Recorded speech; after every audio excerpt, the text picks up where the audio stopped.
Ya, halo semuanya. Ini adalah sebuah proyek pertama saya di Tia Lambang dan juga rekan saya, Gali Rakesh Sambu. Gali Rakesh Sambu ada di timur dan saya ada di barat. Jadi kita terpisah jarak, Yoi. tapi masih bisa tetap ngobrolin film karena film ini sesuatu yang kami suka. Bukan begitu, Bung Gari? Bukan. Betul. Latar belakangnya kami dulu waktu kuliah sempet bikin film pendek. Tapi ya gitulah, karena kuliahan cuma pengen bikin film karena emosional. Ya akhirnya hasilnya ya Filmnya emosional dan bikin emosi penonton. film rengginang gitu ya. Kali ini kami akan ngebahas film yang baru-baru ini nongol di Netflix. Judulnya The White Tiger. Ini film India tapi diproduksi sama Netflix. Dan ada beberapa pemeran yang ya kalau misalnya di Hollywood terkenalnya paling si Priyanka Chopra ya. Iya, betul. Marga Jonasnya di belakangnya.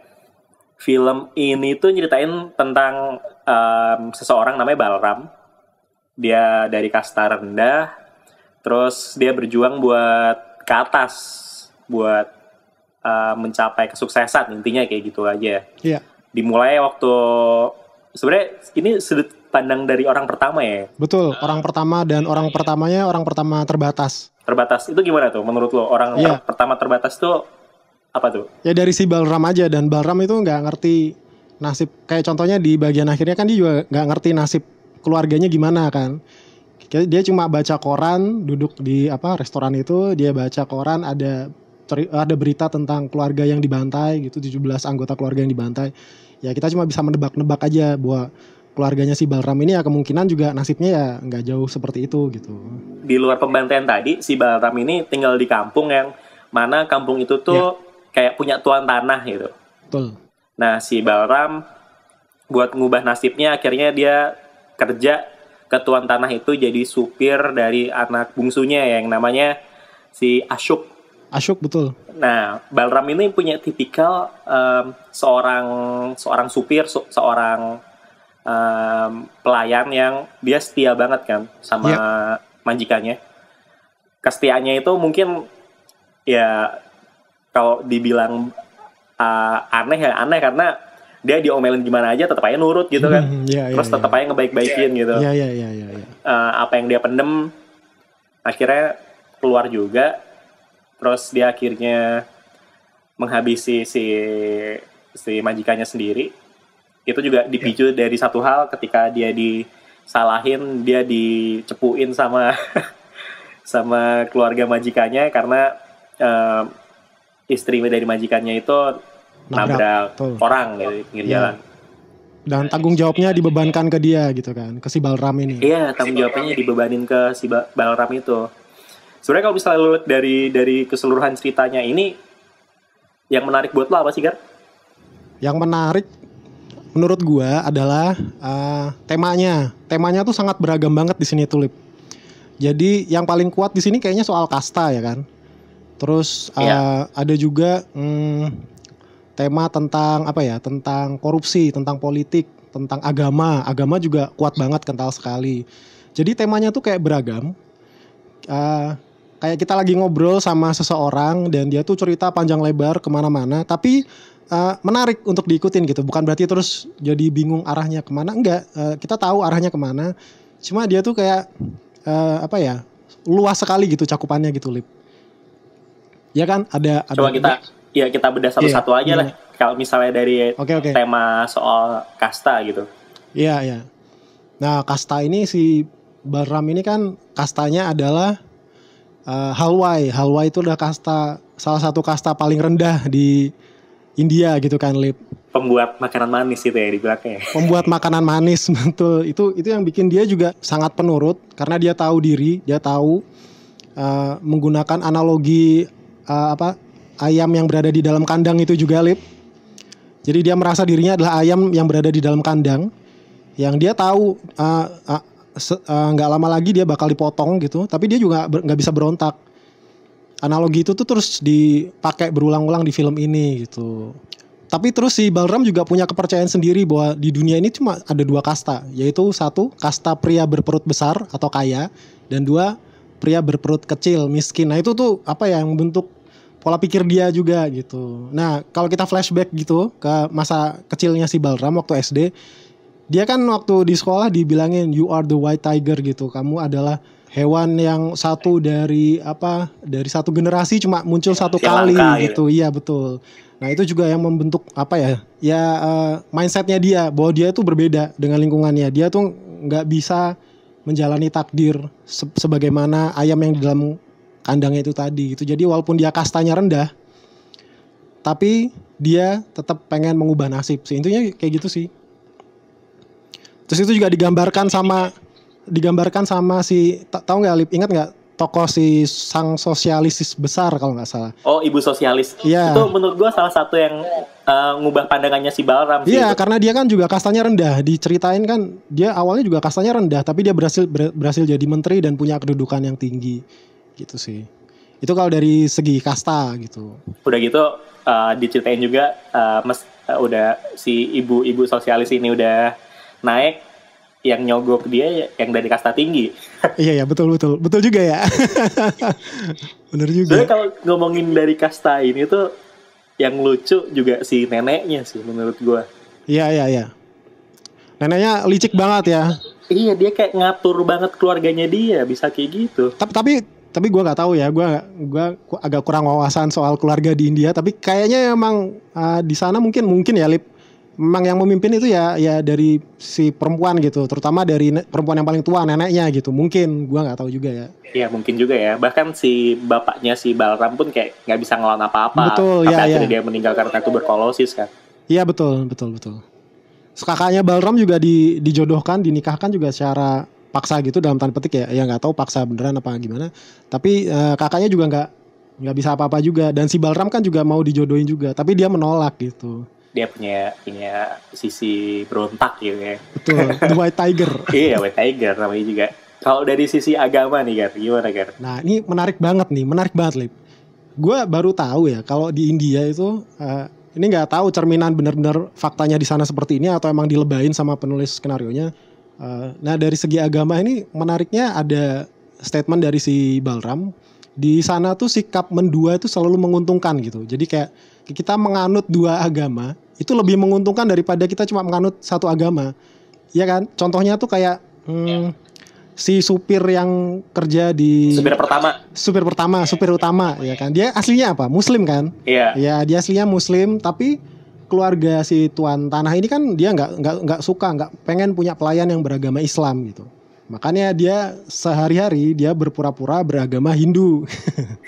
Ya dia bersembahyang Hindu. Tapi si Balram akhirnya mengetahui dan ya itu maksudnya untuk bisa menjalani kehidupan dengan layak mungkin ya di sana di India sana, sikap mendua itu sangat diperlukan gitu. Mungkin dari sisi agama, mungkin dari sisi kayak misalnya sebagai pebisnis kita harus jujur tapi sekaligus kita juga harus licik.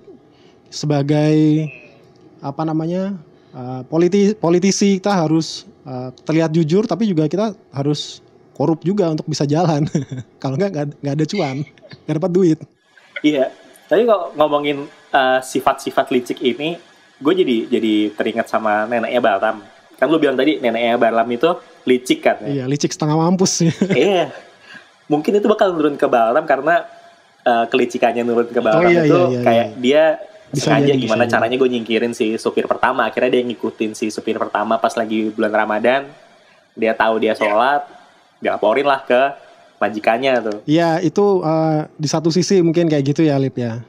Tapi ya itu tadi sih, itu dari statement dia yang kalau nggak salah itu dia menarasikannya pada saat dia sudah sukses gitu, bahwa dia sikap mendua itu selalu menguntungkan, misalnya menganut dua agama atau misalnya pengusaha yang harus jujur sekaligus curang kayak gitu. Mungkin memang faktor keturunan, tapi mungkin juga faktor keadaan gitu. Kepepet coy. Ya gimana? Pada saat itu kan ada misi si Ashok dan si Pinky harus ke New Delhi untuk nyogok partai oposisi kan. Misinya kan itu. Yeah. Dan supirnya kan si supir utama. Padahal dan si Balram tahu ini tuh peluang buat dia sebenarnya ke kota besar, nambah pengetahuan kayak gitu, dan mungkin lebih dekat sama keluarga majikannya gitu. Nah, dia tahu kelemahan kompetitornya nih, agamanya Islam. Ya dipakai udah. Ya gitu aja sih. Sesederhana itu. Kayak di film ini juga dijelasin bahwa orang kaya tuh selalu punya pilihan gitu. Makanya waktu si Ashok mau bilang ke si Balram bahwa dia tuh pengen ke Bangalore, si Balram bilang ayo sekarang aja, ayo sekarang gas gitu kan. Tapi si Ashok bilang enggak lah, pikirin dulu, nanti dulu. Dan si Balram bilang orang kaya tuh selalu punya pilihan, tapi orang miskin kayak gue gitu tuh nggak punya pilihan. Ya mungkin di situ juga gitu, Lip. Dia nggak punya pilihan selain menyingkirkan kompetitornya, menyingkirkan si supir utama itu. Gitu. Jadi mungkin liciknya emang dari faktor keturunan, tapi juga keadaan juga sih kayaknya. Dari keturunan terus dia diperkuat lagi dari keadaan gitu ya. Iya, itu dia, itu betul. Dari sisi politisnya kita bahas, Gar. Politik-politik yang ada di dalamnya situ. Menurut lo gimana? Iya, ada satu statement yang gue suka dan gue catat banget di bagian akhir film ini, Lip. Intinya kalau kita mau menuju puncak sebagai orang apa ya istilahnya, orang miskin ya di sana. Cuma ada dua cara, yaitu satu melakukan crimes, atau kedua dengan terjun ke politik. Dan menurut gue kalau politiknya caranya kayak gitu ya sama aja dengan crimes juga, nggak beda jauh antara crime sama politik ini, nggak beda jauh gitu, sama aja gitu, karena menghalalkan segala cara, terus memeras pebisnis gitu, sama aja gitu, melakukan tindak kejahatan juga. Kalau menurut lu gimana, Lip? Ya kalau kalau dari gue sih emang dari politik dan kayak lo bilang politik sama kejahatan itu agak sulit dipisahin ketika di sini. Kalau dilihat tuh dari sesuatu yang paling kecil aja jadi tuan tanah aja di satu kampung itu udah ketahuan gitu. Yeah. Ya dari situ, dari segi yang kecil terus itu naik lagi ke sisi yang gedenya lagi cakupannya, itu yang ke pemerintahannya. Jadi kayak di mana-mana itu udah terjadi, entah itu di kasta yang di bawahnya atau yang di atasnya sampai gitu. Yang tertinggi ya kan. Iya, kayak itu emang udah budaya gitu di sana. Ya mungkin nggak cuma di sana doang. Iya. Bisa di negara antah berantah gitu ada juga sih, Lip. Ada juga. Gak usah nyebut nama negaranya, ada lah pokoknya, sama lah. Negara 62. Nah kalau misalnya kita udah ngebahas dari beberapa sisi itu. Yeah. Kalau dari segi karakter yang ada di situ, menurut lo yang paling menarik di dalamnya tuh siapa, Gar? Yang lo kayak ya, ini gini banget nih. Ya tetap tokoh utamanya bagaimanapun yang paling menarik ya buat gue ya tetap tokoh utamanya si Balram itu. Balram ini kalau di negara antah berantah nih ya, kalau misalnya sinetronnya gitu biasanya kan ujuk-ujuk ya, Lip. Ujuk-ujuk marah, ujuk-ujuk ngebunuh, ujuk-ujuk gini, ujuk-ujuk gitu. Itu di negara antah berantah itu. Nah kalau di film ini nih, di film The White Tiger ini tuh semuanya kayak punya stage gitu, punya tahapan gitu. Si Balram sampai dia ngebunuh Ashok itu, kita sampai yakin bahwa itu adalah tindakan yang benar gitu. Itu emang ya masuk akal gitu. Itu karena memang sengaja dibangun sama si penulis skenarionya dari awal. Dari mulai si Balram ditinggal pergi waktu ulang tahunnya si Pinky itu, dia ditinggal pergi di jalan, itu dia kecewa lah, kenapa gue diginiin, kan gue selalu setia selama ini, gue punya salah apa sih gitu. Terus naik lagi emosinya, naik lagi gitu sampai puncaknya waktu si Balram ngebunuh si Ashok itu. Gitu sih, menurut gue secara karakterisasi di sini tuh bagus banget malah. Dan semua karakter ya, nggak semua sih, hampir semua karakter itu punya alasan untuk melakukan apa yang mereka lakukan di film ini gitu. Kayak contohnya si Pinky misalnya. Pinky kenapa dia mau ke India ya, karena dia punya masalah dengan orang tuanya gitu. Orang tuanya di Amerika ngapain orang tuanya jualan buka toko kelontong atau apa gitu. Toko kelontong ya. Ya. Terus si Ashok juga ternyata dia punya mimpi jadi musisi ya kan, Lip. Iya benar. Gitu itu tuh hal-hal kecil yang ngebangun karakterisasi jadi kayak believable banget gitu. Itu hal-hal yang gua rasa miss di film-film kita, film-film di negara antah berantah. Itu hal-hal kecil, hal-hal remeh yang ngebangun rasa percaya kita sebagai penonton gitu. Oh ini ceritanya tuh emang beneran, emang real gitu. Walaupun sebenarnya fiktif. Gitu sih. Terus kita juga tahu apa alasan si ayahnya Ashok, si tuan tanah itu kejamnya setengah mati. Ya karena dia juga diperas sama politisi-politisi itu gitu loh. Ya walaupun sebenarnya juga bisnisnya bisnis ilegal gitu kan. Udah ilegal nggak mau bayar pajak lagi. Ya udah gitu. Sasaran gitu. Dan kita tahu bahwa si Balram meyakini bahwa apa yang dilakukan itu ngebunuh si Ashok itu adalah sesuatu yang benar. Ya karena itu tadi dia punya alasan yang kuat, Lip. Pertama dia merasa dikhianati, ya waktu dia ditinggal sendiri di tengah jalan, waktu dia disuruh tanda tangan surat pernyataan bahwa dia yang nabrak. Dia merasa dikhianati banget kan gitu. Sampai yang waktu di jalan dia ketemu sama, dia berhalusinasi ngelihat ayahnya. Terus ayahnya bilang, nggak apa-apa, ini tuh sesuatu yang benar gitu. Keluarganya si Ashok itu kan mereka tuh orang jahat, mereka tuh udah nggak bayar pajak, mereka tuh melakukan bisnis ilegal, nggak bayar pajak, mereka tuh mencuri uang dari kita gitu, dari kamu. Jadi kamu tuh sah gitu, nggak apa-apa kamu tuh membunuh dia dan ngambil uangnya, itu tuh uang kamu kayak gitu. Jadi kayak ada pembenaran gitu, Lip. Dan kita sebagai penonton juga jadi ngerasa ya oke juga sih, ya nggak apa-apa juga sih. Ada keterpihakan kita ke si Balram yang akhirnya merubah namanya jadi Ashok ya. Ya. Karena dia udah dipersilahkan sama mantan tuannya itu buat pakai nama Ashok ya. Ya. Ya jadi dari segi karakterisasi sih bagus, Lip, bagus banget sih. Menurut lu gimana? Yes, hampir sama kayak lu sih, sama gue juga suka yang di sini karakternya si Pinky karena dia ngegambarin kayak imigran India yang ada di Amerika, tentang pandangan hidupnya tuh berubah gitu. Kalau misal dua benua itu emang secara pandangan itu beda, dan itu dimasukin ke situ gitu. Si Ashoknya itu kan baru ke Amerika waktu dia kuliah gitu, bisa dibilang kan, waktu buat sekolah dia ketemu si Pinky di sana. Nah, ada pengaruh-pengaruh Pinky yang masuk ke otaknya, dan sebenarnya itu bertentangan sama keluarganya. Pertentangannya itu tuh yang lumayan asik tuh. Kayak dia tuh mau nggak mau harus nurut sama keluarganya, tapi dia pengen bersikap kayak orang yang di barat sana gitu. Itu lumayan oke sih, yang apalagi pas si kalau yang si Ashoknya pas dia udah ditinggal sama Pinky gitu, ancur-ancurnya tuh kelihatan batu dia tuh. Iya, terus jadi suwung gitu ya. Iya, jadi suwung. Menurut gue kayak gitu sih. Nah, terus hal lain yang menarik menurut gue, Lip, di film ini itu kayak ada dua bagian film gitu.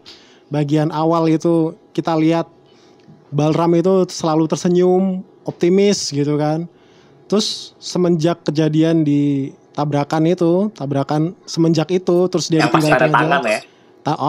Dari situ terus tanda tangan terus dan lain-lainnya, akhirnya kayak berbalik gitu. Dia lebih banyak murung, kecewa, terus marahnya mulai naik, udah nggak pernah senyum lagi gitu. Sampai akhirnya dia ngebunuh dan jadi pebisnis sukses, baru dia senyum gitu. Jadi kayak ada dua bagian film gitu. Ada satu adegan yang menurut gue agak-agak kocak tuh. Ini maksudnya apa gitu? Yang dia datang di satu tempat kayak lapangan yang agak-agak kumuh gitu. Ada orang yang lagi boker di situ, terus dia ikut boker di depannya, ketawa bareng. Ini maksudnya gimana nih? Menertawakan keadaan apa gimana gitu? Kalau gue nangkepnya di situ malah dia itu titik di mana dia agak-agak udah agak nggak waras. Jadi kayak udah agak setengah waras setengah nggak waras gitulah. Gue nangkepnya cuma sederhana itu sih. Nggak tahu kalau ada meaning yang lebih dalam lagi gitu. Gue nggak tahu juga ya. Iya. Tapi emang unik sih itu adegan. Sama ada satu yang gue tangkap di sini, ini diambil dari pas awal-awal film yang dia si Balram waktu dia ngemail soal Perdana Menteri Cina. Ya, Perdana Menteri Cina itu dia bilang sekarang tuh Amerika udah ketinggalan zaman gitu. Sekarang saatnya India sama Cina gitu. Sudah. Iya, betul. Apa sih yang pengen disampaikan sama si penulis novelnya mungkin ya, atau sama penulis skenarionya? Sebenarnya ada apa dengan India, Cina sama Amerika? Itu sebenarnya pengen gue cari tahu apa gitu. Sebenarnya pasti ada muatan-muatan itu juga kan yang disisipin, cuma bacanya kurang banyak, jadi belum begitu mengetahui maunya apa gitu.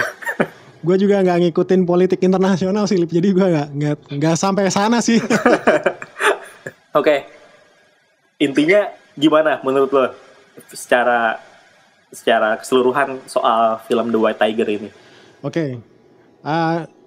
Gue coba menilai dari karena gue dari dulu kan memperdalam penulisan skenario ya, Lip ya. Ya Kalau penyutradaraan dikit-dikit lah. Tapi kalau penulisan skenario dari zaman SMA emang gue nulis novel. Terus zaman kuliah juga lu tahu sendiri kan gue lebih memperdalamnya di situ gitu. Jadi gue menilai dari penulisan skenarionya ini hebat banget. Ini yang nulis skenario sutradaranya juga kan. Namanya Ramin Bahrani. Dia sutradara sekaligus penulis skenario film ini.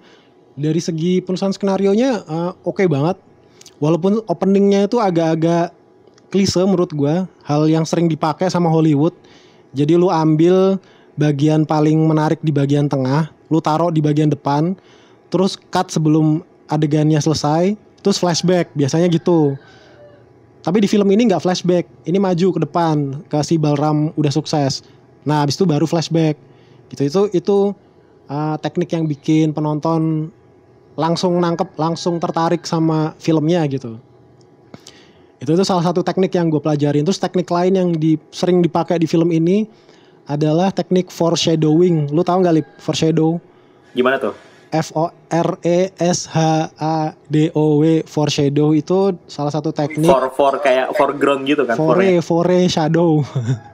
Ya, itu salah satu teknik yang dipakai oleh penulis skenario untuk ngasih clue apa yang akan terjadi di masa depan gitu. Dan di sini tuh banyak banget. Jadi contohnya kayak foreshadow, di bagian-bagian awal itu ada narasi bahwa semua majikan itu harus tahu keluarga pelayan mereka. Kalau misalnya si pelayannya kabur atau melakukan kayak nyuri gitu, maka si pelayan itu bakal dihabisi beserta keluarganya. Itu kan kejadian gitu. Terus waktu di akhir ya. Iya, waktu di dalam mobil, ya kayak lu tadi kayaknya udah sempat nyinggung, si Ashok bilang sama Balram gak perlu manggil tuan, kalau suka nama gue pakai aja nama gue Ashok gitu. Nah akhirnya dia pakai gitu, itu foreshadow. Terus waktu pulang dari kampungnya sama si Ashok dan si Pinky, itu di tengah jalan mereka keluar kencing di pinggir jalan gitu. Terus si Ashok bilang ke Balram soal keinginannya bikin usaha di Bangalore, bikin jasa keuangan gitu. Nah itu juga akhirnya jadi kejadian kan, si Ashok akhirnya ke Bangalore gitu. Terus banyak banget ada foreshadow yang jelas banget di bagian-bagian belakang. Itu waktu mereka si Balram mau ngejemput Ashok buat nyerahin duit. Pulangnya kalau nggak salah, gue lupa. Si Balram bilang ke Ashok dia pengen menghancurkan tengkorak Ashok dan mencuri uangnya. Terus si Ashok, oh kamu kangen keluargamu ya, kayak gitu kan. Nah, itu juga foreshadow. Terus dikasih ongkos cuma sekali jalan doang. Kan itu bikin kesel juga ya kan. Maksudnya apa nih, ngusir? Begitu banyak foreshadow gitu. Dan gue sebagai orang yang mempelajari penulisan skenario dari dulu, jadi agak gampang nangkep nebak jalan ceritanya. Oh ini nanti pasti dia bakal mengubah namanya jadi Ashok. Ini pasti bakal gini, ini pasti bakal gini. Tapi gue nggak tahu jalannya gimana, gue nggak tahu. Tetap bikin penasaran gitu. Nah, dan nggak masalah juga sih kalau film ini jadi agak mudah ditebak kayak gini, soalnya kan juga bukan film detektif. Yang dijual bukan teka-teki endingnya kayak gimana. Gitu sih. Terus yang gue suka lagi analoginya itu, analogi ayam yang berada di dalam kandang itu juga menarik. Menarik banget tuh kan, diulang-ulang terus tuh sepanjang film. Gitu. Kalau menurut lu gimana, Lip? Dari segi apa, Lip? Dari segi lu biasanya ngelihat dari segi apa nih?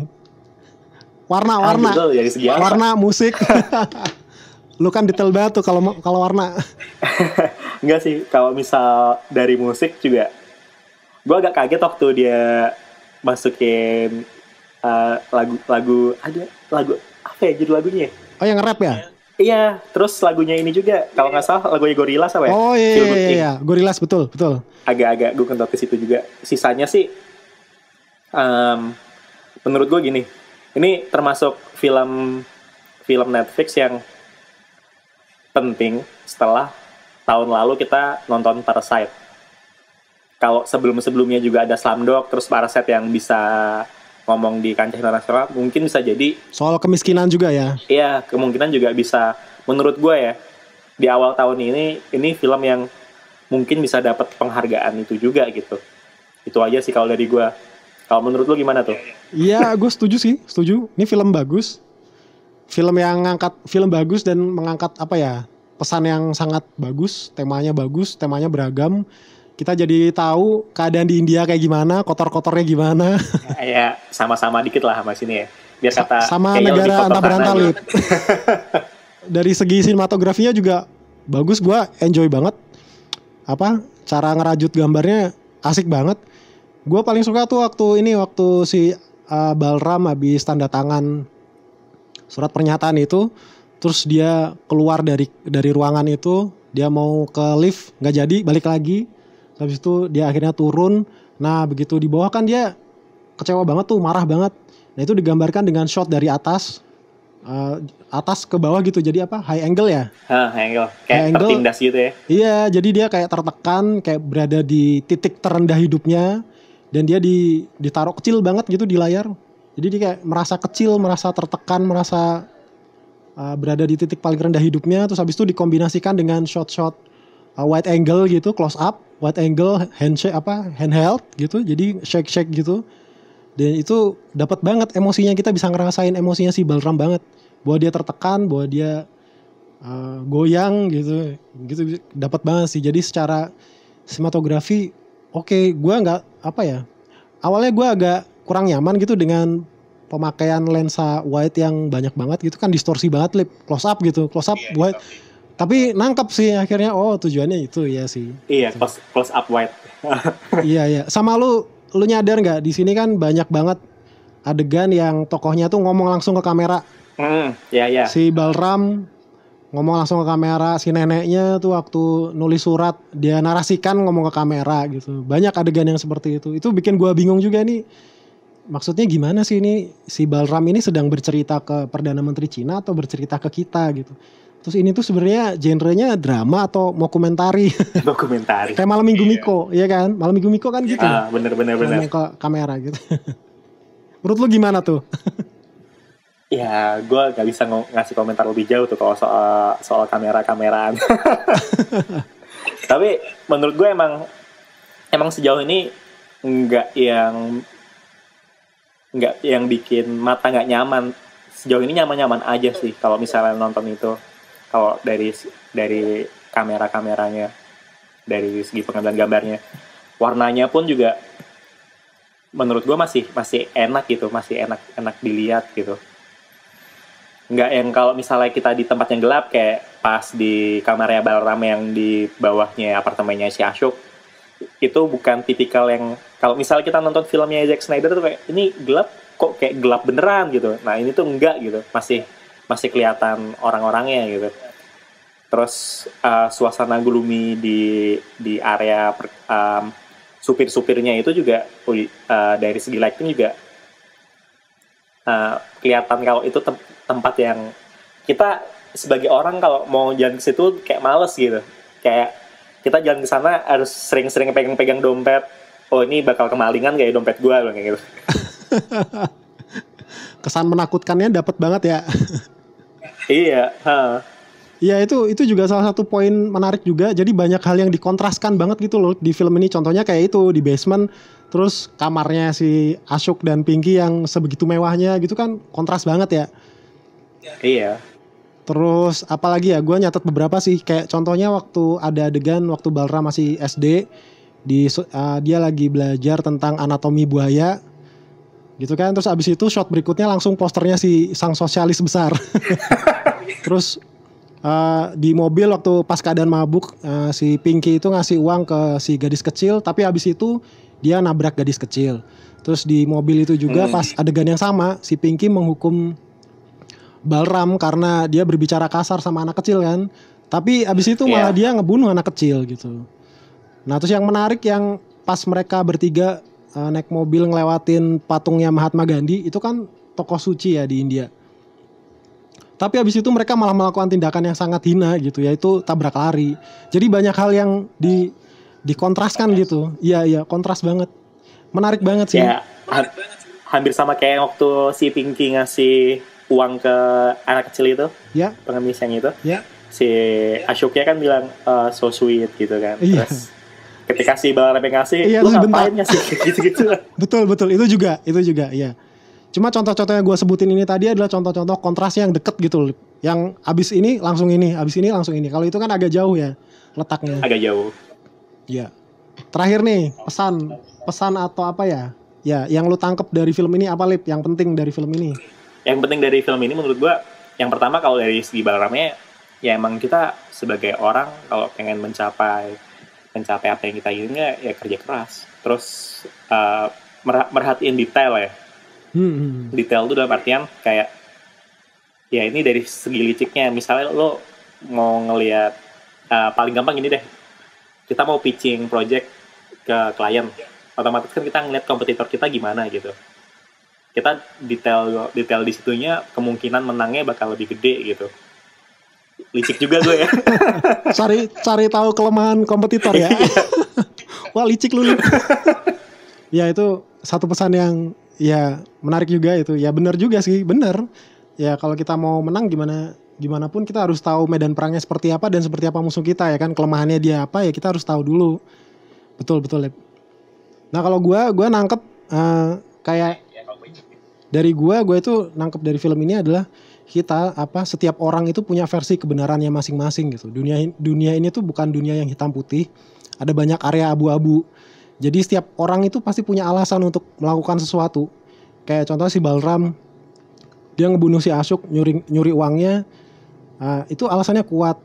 Si Ashok sendiri kenapa dia melakukan apa yang dia lakukan juga alasannya kuat. Si Pinky kenapa dia akhirnya meninggalkan si Ashok alasannya kuat. Si keluarganya Ashok itu bapaknya Ashok, si Tuan Tanah juga alasannya sangat kuat kenapa dia akhirnya punya sifat seperti itu. Dan bahkan tokoh-tokoh minor kayak sang sosialis besar, kenapa dia akhirnya jadi korup dan memeras pebisnis juga alasannya kuat gitu. Semua punya alasan yang kuat. Jadi kita tuh sebagai manusia nggak bisa ngejudge, nggak bisa menghakimi apa yang dilakukan oleh orang lain gitu, ya kan? Keren. Kita harus cari tahu dulu apa sih latar belakangnya, keluarganya gimana, masa lalunya gimana, himpitan hidupnya tuh kayak gimana sih, mimpi-mimpinya apa. Nah itu baru kita mungkin bisa menilai. Tapi sebenarnya sebatas menilai aja, nggak usah menghakimi. Karena menghakimi kan urusannya Tuhan. Itu Silip dari gue. Oke. Kita berjumpa lagi di minggu depan di film yang berbeda. Oke. Sampai jumpa semuanya. Bye.